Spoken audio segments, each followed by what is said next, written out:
Hello dear students, आप सब कैसे हैं। कोरोना काल के इस कठिन दौर में मैं उम्मीद करता हूं कि आप सब नियमित रूप से हैंड वॉश कर रहे होंगे, फिजिकल डिस्टेंसिंग का पूरा सम्मान कर रहे होंगे। साथ ही साथ आप कक्षा 12 के विद्यार्थी हैं तो अपनी पढ़ाई पर भी पूरा ध्यान दे रहे होंगे। आज मैं एनसीईआरटी के कक्षा 12 के अध्याय 12 जिसका टॉपिक है जैव प्रौद्योगिकी एवं उसके उपयोग के बारे में आज मैं बताने जा रहा हूं। ये दूसरा भाग है, पिछला भाग आप देख चुके होंगे। तो इस भाग में जिन विषयों पर, जिन टॉपिक्स पे हम चर्चा करने जा रहे हैं उसका मुख्य टॉपिक है 12.2 चिकित्सा में जैव प्रौद्योगिकी का उपयोग, यानी कि बायोटेक्नोलॉजिकल एप्लीकेशंस इन मेडिसिन्स। प्यारे बच्चों, पूरी दुनिया में जो बायोटेक्नोलॉजिकल मेथड से थेरापेटिक्स हैं, या हम कहें पुनर्योगज प्रौद्योगिकी तकनीक के द्वारा जो दवाएं विकसित की गई हैं, वो पूरी दुनिया में इनकी संख्या लगभग 30 है। उनमें से 12 ऐसी हैं जो अपने देश यानी कि भारत में प्रचलित हैं।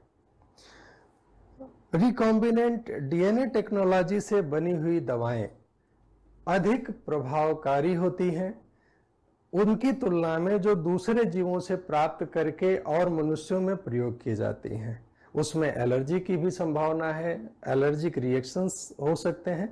लेकिन ऐसी दवाएं जो इस बायोटेक्नोलॉजी के द्वारा बनाई जाती हैं वे ज़्यादा अच्छी मानी गई हैं, ज़्यादा अच्छी प्रभावकारी सिद्ध हुई हैं। तो सबसे पहले आज हम बात करते हैं कि बायोटेक्नोलॉजी का प्रयोग मेडिसिन में कैसे होता है। तो मेडिसिन में सबसे पहली बात आती है कि 12.2.1 जो सब टॉपिक है, आनुवंशिका निर्मित इंसुलिन, इंसुलिन का निर्माण, जेनेटिकली इंजीनियर्ड इंसुलिन। तो सबसे पहले हमारा यह जानना जरूरी है कि इंसुलिन का प्रयोग किसके काम आता है, किस लिए जरूरी होता है। तो प्यारे बच्चों, आप सब ने नाम सुना होगा डायबिटीज का, जिसे हम शुगर की बीमारी भी कहते हैं। शुगर की बीमारी का इंसुलिन से क्या संबंध है, आइए इसको पहले समझ लेते हैं। देखिए, ये ब्लड स्ट्रीम है जिससे हमारा रुधिर स्रावित होता है, ठीक है। और ये मान लेते हैं पैंक्रियाज है। पैंक्रियाज के बीटा सेल से इंसुलिन स्रावित होता है। यहां पर यह ध्यान रहे कि बीटा सेल पैंक्रियाज एक मिश्रित ग्रंथि है, मिक्स्ड ग्लैंड है, दूसरे नंबर की सबसे बड़ी ग्रंथि है। इस पैंक्रियाज से कि बीटा सेल से इंसुलिन स्रावित होता है कब, जब हमारे भोजन में ग्लूकोज की मात्रा हो और भोजन करने के बाद हमारे रुधिर में ग्लूकोज की मात्रा बढ़ जाती है, क्योंकि भोजन में जब ग्लूकोज होता है तो वो हमारे रुधिर में आ जाता है पाचन के बाद। तो जब यह इसकी मात्रा, ये ब्लड है, ब्लड में ग्लूकोज की मात्रा बढ़ जाती है भोजन करने के बाद, तो इसके बाद इस पैंक्रियाज के बीटा सेल से इंसुलिन स्रावित होता है। क्या स्रावित होता है? इंसुलिन, और आ जाता है रुधिर में। रुधिर में आने के बाद जैसे यहाँ पे सेल्स है, ये सेल है, और सेल के बीच में ये ईसीएफ होता है, एक्स्ट्रा सेलुलर फ्लूइड होता है, और डायरेक्ट कांटेक्ट नहीं होता। तो ये जो ग्लूकोज हैं ये इसके अंदर जाते हैं, किसमें? सेल में जाते हैं। तो ध्यान रहे कि इंसुलिन का यहीं पर प्रयोग होता है। इंसुलिन एक तरह से जैसे दरबान होता है ना, दरबान गेट खोलता है। आप किसी घर में जाएं तो दरबान गेट खोलता है, तभी आप अंदर जा सकते हैं। तो वही काम यहां पर इंसुलिन करता है। अगर इंसुलिन नहीं होगा तो इस सेल में यह ग्लूकोज नहीं जा पाएगा। इंसुलिन के कारण ही इस ग्लूकोज को, ब्लड के ग्लूकोज में सेल के अंदर जाने का परमिशन मिलता है, अंदर जा सकता है। तो यहां पर इंसुलिन का उपयोग जान लीजिए कि इंसुलिन के कारण ही जो ग्लूकोज है वह सेल्स में पहुंचता है और सेल उसका उपयोग करने में सक्षम होता है। अब डायबिटीज मेलिटस ये दो तरह का होता है, टाइप 1 एंड टाइप 2। इसको जान लीजिए क्या है। टाइप 1 डायबिटीज उसको कहते हैं जिसमें इस पैंक्रियाज को नष्ट कर दिया जाता है, ऑटो इम्यूनिटी। कहने का मतलब शरीर को लगने लगता है कि ये तो कोई बाहर की चीज है, बाहरी चीज है, ऐसा समझ के हमारे शरीर का जो इम्यून सिस्टम है इसको फॉरेन मटेरियल समझ के इस पैंक्रियाज की बीटा सेल्स को नष्ट कर देता है। तो जब बीटा सेल नहीं रहेगी तो इंसुलिन नहीं बनेगा, और तब बिना इंसुलिन के ग्लूकोज सेल्स में पहुंच नहीं पाएंगी, तो कैसे ऑक्सीडेशन होगा, शोषण कैसे होगा।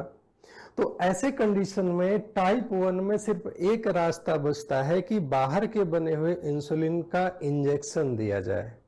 ध्यान रहे, यहाँ पर कैप्सूल नहीं दे सकते। उसका कारण क्या है मैं आगे भी चर्चा करता हूं कि इंसुलिन का इंजेक्शन ही क्यों दिया जाए, कैप्सूल क्यों नहीं या टेबलेट क्यों नहीं। और जो टाइप 2 होता है डायबिटीज का, ये मोस्टली 40 साल के बाद के लोगों को होता है, खराब खान पान की आदतों के कारण या फिर मोटापे के कारण। मोटापा एक बहुत बड़ा कारण है, क्योंकि मोटापे में नंबर ऑफ सेल्स बढ़ जाती हैं और जो बॉडी का इंडेक्स होता है वो डिस्टर्ब हो जाता है, मास इंडेक्स जो होता है वो डिस्टर्ब हो जाता है। यूं समझिए जैसे एक जिले का एक डीएम होता है और उसी को पूरे प्रदेश, एक ही डीएम को पूरे प्रदेश के सभी जिलों को अगर कार्यभार दे दिया जाए तो उसके पास ओवरलोड हो जाएगा। कुछ वैसा ही होता है और रेस्पॉन्ड नहीं कर पाता, फिर जो सेल्स होती हैं वो रेस्पॉन्ड नहीं कर पाती हैं, अर्थात एक रेजिस्टेंट हो जाता है, इंसुलिन के लिए रेजिस्टेंट और प्रतिरोधी हो जाता है। तो टाइप 2 में इंसुलिन बनता तो है लेकिन सेल्स तक पहुंच नहीं पाता, तो कुछ दवाओं की मदद से उनको सेल्स तक पहुंचाने में मदद की जाती है। तो जो टाइप 2 डायबिटिक होते हैं वे अगर अपने खान पान की आदतों को सुधार लें, नियमित रूप से व्यायाम करें, इन सब चीजों का ख्याल रखें, समय पर भोजन करें और शरीर की आवश्यकता अनुसार भोजन करें, तो जो टाइप 2 के डायबिटिक पेशेंट होते हैं वो काफी हद तक इस बीमारी से निजात पा सकते हैं, नियंत्रण में रख सकते हैं। तो अब ध्यान दीजिए, इस कंडीशन में और इस कंडीशन में दोनों में इंसुलिन की आवश्यकता होती है। तो इंसुलिन, जैसे अगर भारत की बात करें तो हमारे देश को आने वाले समय में डायबिटीज की राजधानी कहा जाता है, क्योंकि अभी तो आप बच्चे हैं लेकिन आपके परिवार में बहुत सारे ऐसे लोग हो सकते हैं जो डायबिटिक पेशेंट हो। 40 के ऊपर ज्यादातर भारतीय लोगों में ऐसा पाया जा रहा है, चाहे वो आनुवंशिक कारणों से चाहे खान पान के कारणों से, वो डायबिटीज के पेशेंट होते हैं। तो अब इस कंडीशन में जरूरत किस बात की होती है, इंसुलिन की। तो अब इतनी बड़ी मात्रा में इंसुलिन कहाँ मिले, तो पहले क्या करते थे कि स्लॉटर हाउस से जो गाय होती है उससे बोवाइन इंसुलिन निकाल लेते थे या पिग से निकाल लेते थे, पोर्काइन इंसुलिन निकालते थे। लेकिन इसके साथ प्रॉब्लम यह थी कि यह इंसुलिन कुछ लोगों में एलर्जी उत्पन्न करती थी, कुछ लोगों को सूट नहीं करती थी यह इंसुलिन।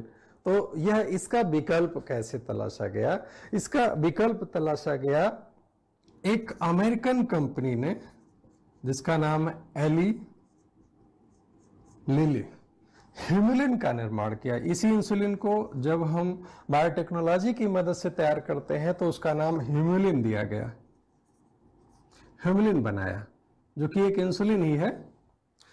ह्यूमन इंसुलिन को ह्यूमुलिन कहा जाता है, जो बायोटेक्नोलॉजी की मदद से बनाया। तो ये इसका पहले स्ट्रक्चर जान लीजिए। फ्रेडरिक सेंगर ने इसका स्ट्रक्चर खोजा था, और इंसुलिन जो होती है तो इसमें 3 स्ट्रक्चर्स होते हैं। एक ए होता है, दूसरा इसका बी होता है, और तीसरा ये सी होता है। ये प्रो इंसुलिन में होता है, यह स्ट्रक्चर प्रो इंसुलिन में होता है। लेकिन बाद में जब इसका मैचुरेशन होता है, बाद में प्रो इंसुलिन जो बनता है वो यही बनता है जिसमें 3 होते हैं, ए, बी और सी। ए में 21 एमिनो एसिड्स होते हैं, बी में 30 होते हैं, तो ये टोटल 51 हो गया। और जो मैच्योर्ड होते हैं वो उसमें केवल ए और बी ही होता है, सी नहीं होता है, सी बाद में निकल जाता है। ध्यान रहे, ये ए होता है और दूसरा जो होता है ये पॉलीपेप्टाइड श्रृंखला बी होती है और इनके बीच में डाइसल्फाइड बॉन्ड होता है। ये ध्यान रखिएगा आप सब कि डाइसल्फाइड बॉन्ड होता है जिनके द्वारा ये दोनों श्रृंखलाएं जुड़ जाती हैं और ये मैच्योर इंसुलिन बन जाता है।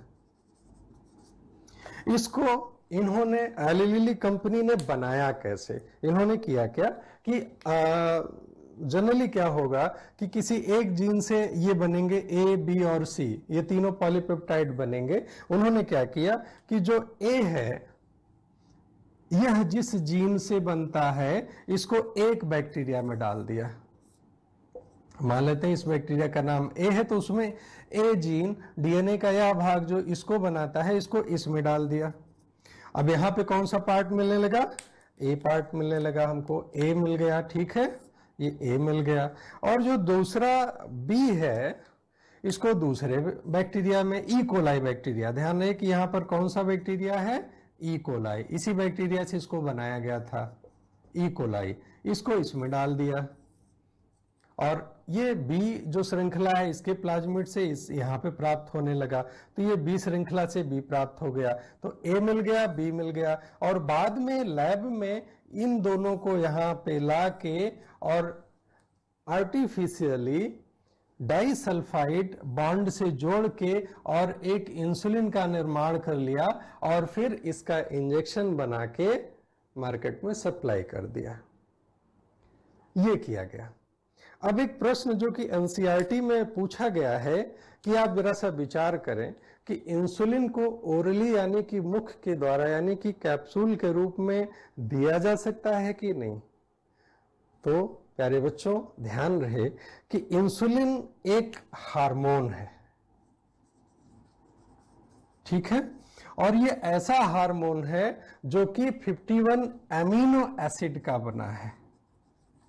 एमिनो एसिड यानी कि ऐसी पॉलीपेप्टाइड चेन हम कह सकते हैं कि ये प्रोटीन का बना है, क्योंकि प्रोटीन किससे बनी होती है? अमीनो एसिड की बनी होती है। सारी प्रोटीन अमीनो एसिड की बनी होती हैं। तो हम कह सकते हैं 51 अमीनो एसिड की प्रोटीन होता है कौन? इंसुलिन। तो अगर हम इंसुलिन को मुंह से खाएंगे तो चूंकि यह प्रोटीन है तो प्रोटीन हमारे पाचन के दौरान यह विघटित हो जाएगी, टूट जाएगी, तो हमारे रुधिर में जो पहुंचेगी वो अमीनो एसिड पहुंचेगी, इंसुलिन नहीं पहुंचेगी। इसलिए मजबूरी होती है कि हम इंसुलिन के इंजेक्शन को अपने ब्लड में डायरेक्ट इंजेक्ट करें। हालांकि जो अभी नई रिसर्चेज चल रही हैं उसमें ये प्रयास किया गया है कि यह जो है कैप्सूल के अंदर जाए, जिससे बार बार इंजेक्शन, हर दिन इंजेक्शन लगाना काफी पीड़ादायक होता है, जिससे कैप्सूल के रूप में इसको हमारे शरीर में पहुंचाया जा सके और छोटी आंत में वो डाइजेस्ट होकर ब्लड में पहुंच जाए और अपना काम करे। इस बात पर रिसर्च हो रही है, कुछ उसमें सफलता भी मिली है।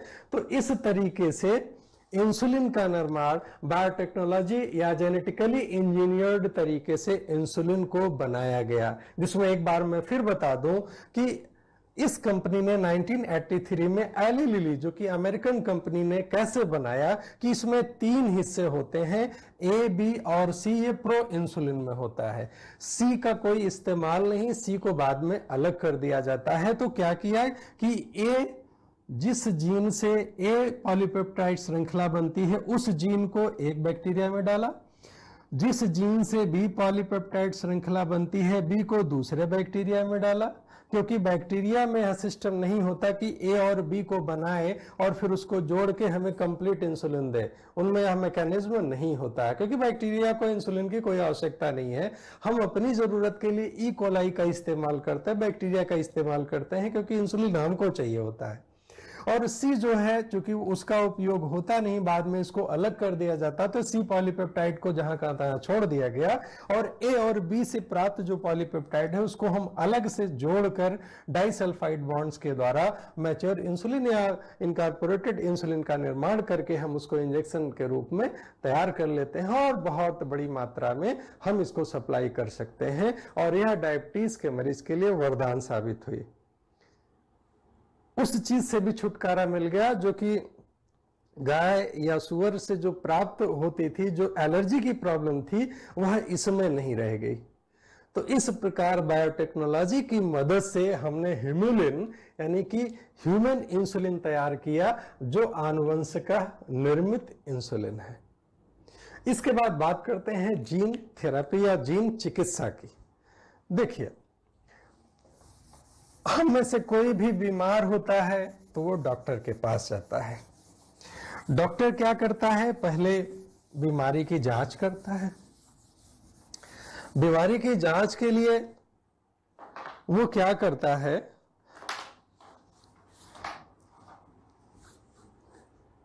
बीमारी की जांच के लिए वो करता क्या है? आपके ब्लड का सैंपल लेता है, यूरिन का सैंपल लेता है, स्टूल की जांच करता है, जैसे बीमारी का जैसा भी डाउट हो वो इन सब चीजों की जांच करता है। ये परंपरागत तरीके हैं। जीन थेरेपी में क्या होता है कि यदि किसी रोगी की बीमारी का कारण उसका जीन है, यानी कि उसको माता या पिता से कुछ खराब जीन्स मिल गए, तो उस जीन की पहचान करके उस जीन को निकाल के जो सही जीन होता है उसको उसमें डाल दिया जाए। सिंपल सी बात है। जीन थेरेपी में यही चीज आती है कि जीन थेरेपी में हमको खराब जीन की से थेरेपी करनी, खराब जीन को निकाल के उसमें जो सही जीन है उसको हमें लगा देना है जीन थेरेपी में। तो इसका उदाहरण, एक सबसे बढ़िया उदाहरण देते हैं कि कैसे ये किया गया। SCID severe combined immunodeficiency syndrome एक बीमारी है। सबसे पहला ये प्रश्न उठता है कि जीन चिकित्सा का प्रयोग सबसे पहले किस पर किया गया? तो 1990 में एक 4 वर्ष की लड़की पर यह जीन थेरेपी सबसे पहले किया गया। इन 1990 4 वर्ष की एक लड़की पर यह जीन थेरेपी सबसे पहले किया गया। उसमें हुआ क्या था? ध्यान दें, यह बीमारी जिसको हम सीवियर कंबाइंड इम्यूनोडेफिशिएंसी सिंड्रोम कहते हैं, यह एक गंभीर बीमारी है और आनुवंशिक बीमारी है, जन्मजात बीमारी है। इसमें क्या करते हैं, क्या होता क्या है कि जो लिम्फोसाइट सेल्स होती हैं, हमारे WBC का एक प्रकार है जो बोन मैरो में सारी WBCs बनती हैं, तो वह जो लिम्फोसाइट होती है वह ADA यानी कि एडेनोसिन डी एमिनेज एक एंजाइम बनाती है। यह एंजाइम हमारे इम्यून सिस्टम के लिए बड़ा जरूरी होता है, लेकिन त्रुटिवश लिम्फोसाइट में ADA बनाने वाला जीन नहीं पाया जाता या त्रुटिपूर्ण होता है, जिसके कारण यह एडेनोसिन डी एमिनेज बन नहीं पाता। तो ऐसे में क्या करते हैं? ऐसे रोगी किसी बच्चे को या तो हम बोन मैरो ट्रांसप्लांट कर देते हैं।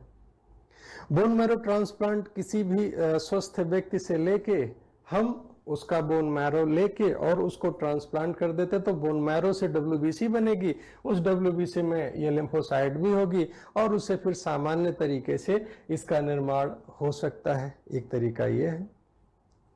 दूसरा, इस एंजाइम को, एडेनोसिन डी एमिनेज एंजाइम को हम इंजेक्शन के द्वारा समय समय पर देते रहें। एक तरीका यह भी है। लेकिन ये जो दोनों तरीके हैं वो बहुत टिकाऊ नहीं है, बहुत खर्चीले हैं और बहुत ही कह लीजिए कि टिकाऊ नहीं है। जो तीसरा तरीका है वो है जीन थेरेपी। अब इसमें क्या करेंगे? इसमें क्या करेंगे कि इस लिम्फोसाइट को जो कि ये रोगग्रस्त है, जो ये बना नहीं पा रहा है, इसको हम क्या करेंगे, एक जगह ले लिया, इस लिम्फोसाइट को यहां पर ले आए, ठीक है। अब एक रिट्रोवायरस के द्वारा स्वस्थ जीन को, किसके द्वारा, रिट्रोवायरस, एक स्वस्थ जीन को जो कि एडीए का निर्माण करने में सक्षम है, उस जीन को इस लिम्फोसाइट में डाल देंगे, यहां पर डाल देंगे, ठीक।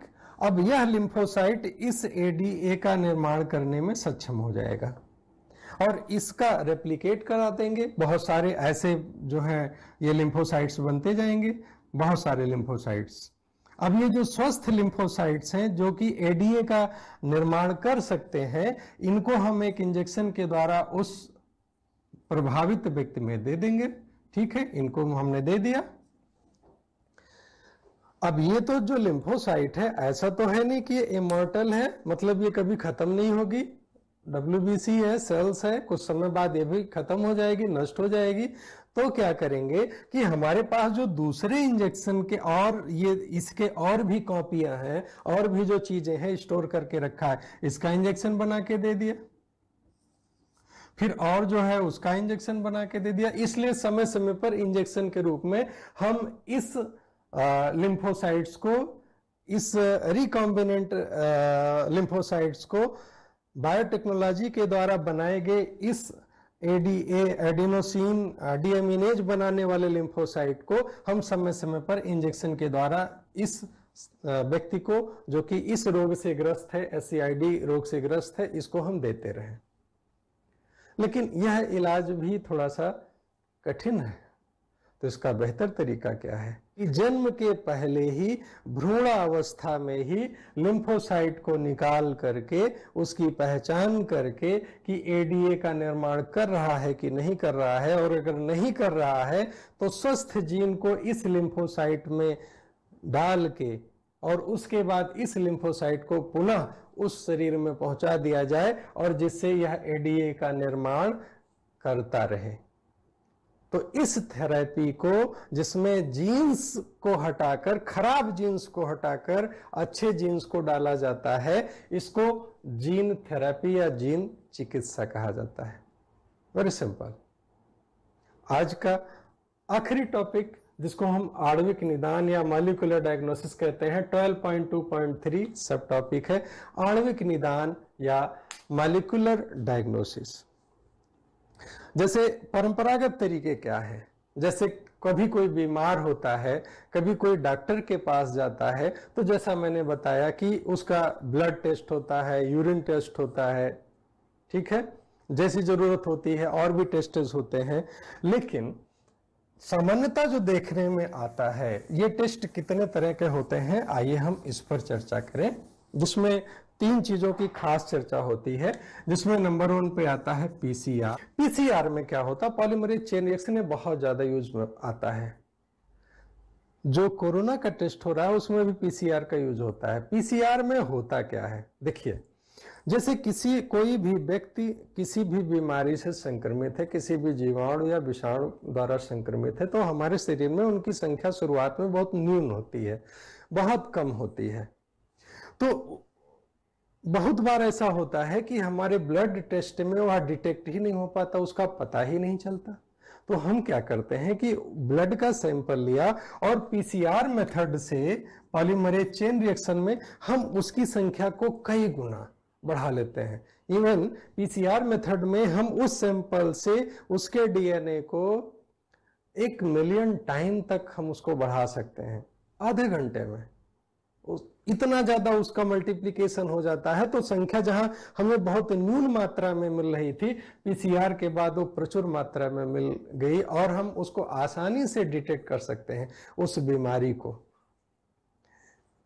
ये तरीका अपनाया जाता है उन बीमारियों का। जैसे मान लीजिए दूसरा, एड्स के टेस्ट में भी यही होता है। एड्स के टेस्ट में एलाइसा टेस्ट होता है, एड्स के एचआईवी टेस्ट के लिए। मान लीजिए कोई व्यक्ति है, जैसे उसको एचआईवी की डाउट हो रहा है कि उसको एचआईवी हो सकता है, उसके शरीर में HIV आ गए हैं, इसका उसको पता करना है। तो लेकिन उनकी संख्या बहुत कम होती है। हम जानते हैं इंक्यूबेशन पीरियड इनका लंबा होता है, 10 से 12 साल होते हैं पूरे लक्षण दिखने में, लेकिन वह व्यक्ति HIV से, एड्स से संक्रमित है। तो उसका क्या करेंगे, PCR, उसका ब्लड का सैंपल लिया और उस वायरस को PCR के द्वारा कई गुना तक बढ़ाया जाता है, उसके बाद उसका टेस्ट आसानी से हो जाता है। तो ये यूज है इसका PCR पॉलीमरेज चेन रिएक्शन का। एलाइजा, एंजाइम लिंक्ड इम्यूनोसॉर्बेंट एसे, इसके द्वारा एड्स की जांच की जाती है। HIV पॉजिटिव है या निगेटिव है इसका पता चलता है। और ये एंटीजन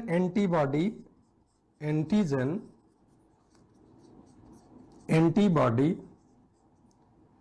रिएक्शन पे काम करता है। कहने का मतलब, अब इसको पहले समझिए, हमारे शरीर में कोई भी ऐसा फॉरेन मटेरियल जो पहुंचा उसको हम एंटीजन कह सकते हैं, जो हमारे शरीर का हिस्सा नहीं है या हमारे शरीर के लिए नुकसानदेह है। हम उसको एक शब्द देते हैं एंटीजन। वो पैथोजन हो सकता है और कोई भी फॉरेन मटेरियल हो सकता है जो हमारे बॉडी में पहुंचा है। हमारा शरीर प्राकृतिक रूप से उस एंटीजन या उस फॉरेन मटेरियल या उस पैथोजन से लड़ने के लिए एंटीबॉडी का निर्माण करता है, एंटीबॉडी का निर्माण करता है। तो एंटीजन भी हमारे शरीर में मौजूद है और एंटीबॉडी भी हमारे शरीर में मौजूद है। तो एंटीबॉडी बन जाने के कारण अब जैसे ब्लड गया तो ब्लड में एंटीबॉडीज तो मौजूद ही रहेंगे। अब इस प्रक्रिया के द्वारा, एलिसा टेस्ट के द्वारा, इस एंटीजन एंटीबॉडी रिएक्शन या इंटरैक्शन के द्वारा हम पहचान करते हैं। जब ये दोनों रिएक्ट करते हैं तो सॉल्यूशन का कलर चेंज हो जाता है। उससे आसानी से पहचान में बात आ जाती है कि हाँ, व्यक्ति इस रोग से रोगग्रस्त है अथवा नहीं। तो इस तरह इससे टेस्ट होता है HIV एड्स का। अंत में बात करते हैं प्रोब।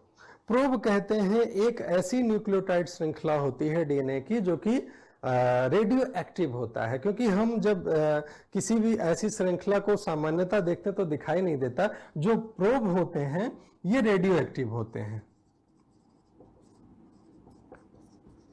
और ये जो फिल्म्स होती हैं, जब इनको फोटोग्राफिक फिल्म्स होती हैं तो इस पर ये चमकते हैं इसी गुण के कारण। तो इस प्रोब से हम जो डिजायर्ड जीन्स होते हैं, जो डिजायर्ड DNA के खंड होते हैं, उनको हम डिटेक्ट कर लेते हैं, पहचान लेते हैं। वे अगर रोगकारक हैं या हमारी आवश्यकता के हैं तो भी हम उसको पहचान लेते हैं। किसके कारण? इस रेडियो एक्टिव प्रोब के कारण, जो कि DNA या RNA का टुकड़ा होता है, इससे हम उसकी पहचान कर लेते हैं। तो इस प्रकार हम मॉलिक्यूलर डायग्नोसिस से हमारी चीजें आसान हुई। यह बायोटेक्नोलॉजी की एक बड़ी देन है।